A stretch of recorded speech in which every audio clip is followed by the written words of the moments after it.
deceiving the people. And notice in verse 14, it is deception.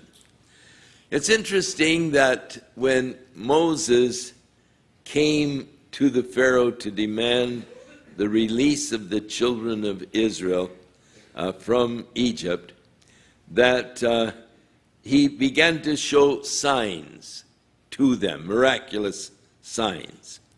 Who is God? The Pharaoh said that I should obey him. And so Moses began to demonstrate to him who was God. But the interesting thing is that the Pharaoh had magicians who were able to come in and to duplicate many of the things that Moses was doing. They were duplicating some of the things of Moses, and thus Satan can go so far in imitation, but he cannot go as far as did Moses in the creation of life and all. So the false prophet has power to give life to this image. Now they make the image of the beast, which had the wound by the sword and did live. It is interesting, again, going back in history to Antiochus Epiphanes, who we looked at in the 11th chapter of Daniel. Antiochus Epiphanes put a statue of Jupiter in the Holy of Holies of the temple in Jerusalem, profaned the temple, even as the Antichrist will put an image of himself in the Holy of Holies, stop the daily prayers and sacrifices, which is the abomination which the Scripture says will cause the desolation, or will bring on the great tribulation and the judgment of God upon the earth.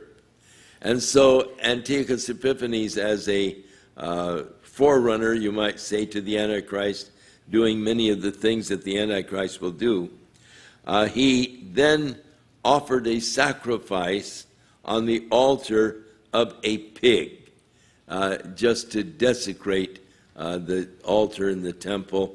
And he was a very blasphemous man, as will be the Antichrist, and he became a real type of the Antichrist in the Old Testament. Now, they make an image of the beast. This image will be placed in the Holy of Holies of the rebuilt temple, which will trigger the great tribulation, the judgment of God, the wrath of God.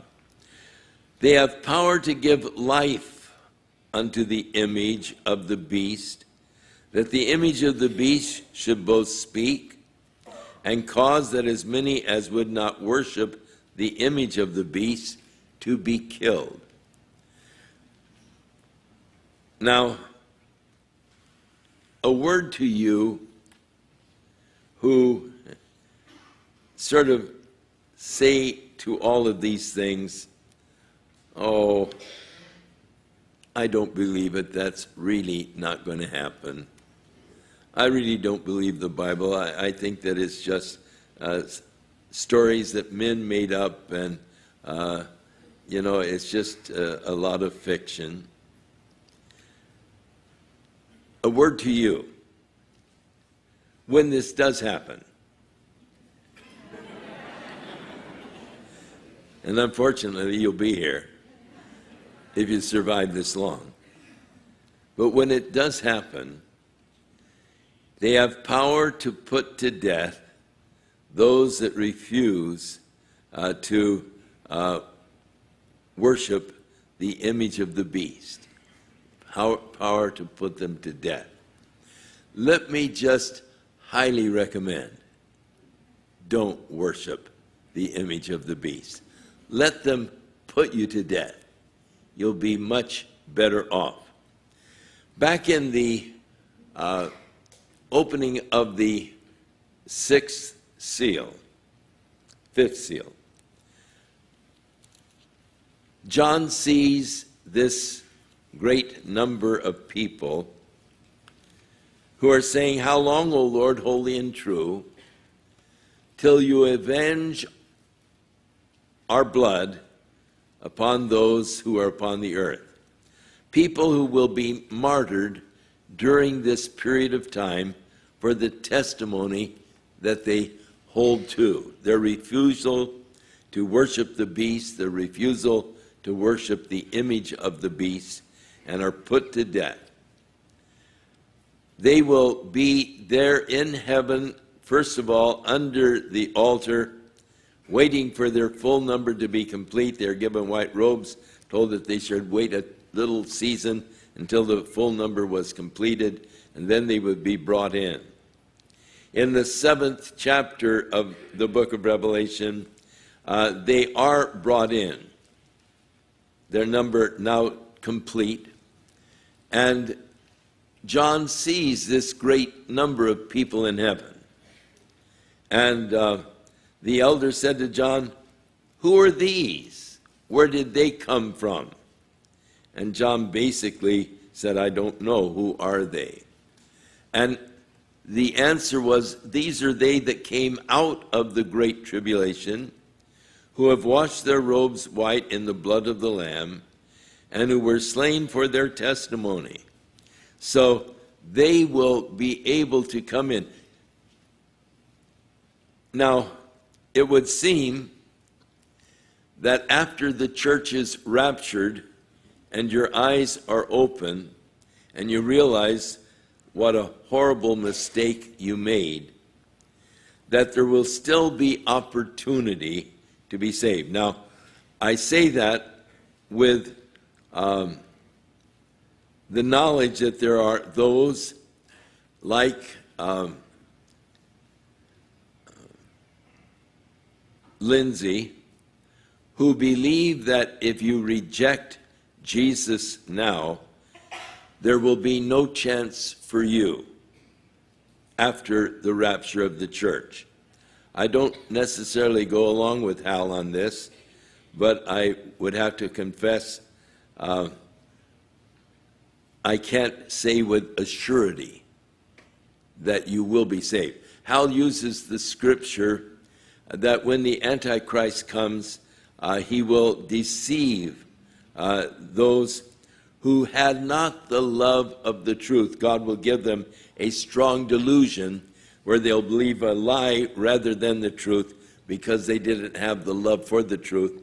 And so he says that those that have been exposed to the gospel and did not have a love for the truth, that there will be no chance for them. However, I don't agree with Hal on that. I do believe that God is very gracious, God is very merciful, and that God is not willing that any should perish.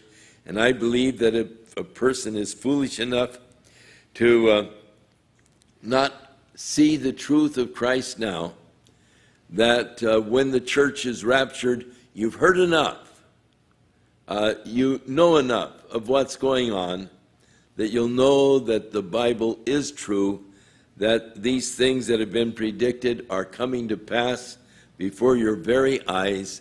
And when the Antichrist rises and the powers, this blasphemous man begins to take control, that you will know not to worship him, not to go along with his program, even if it cost you your life.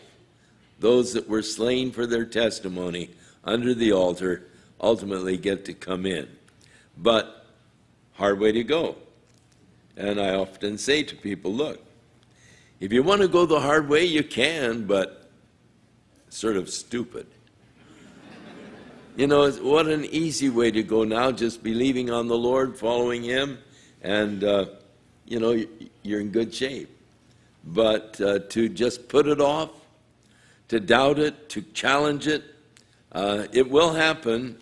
And if you want to be saved at that time, you can, I believe, but it'll just be a hard way to go. So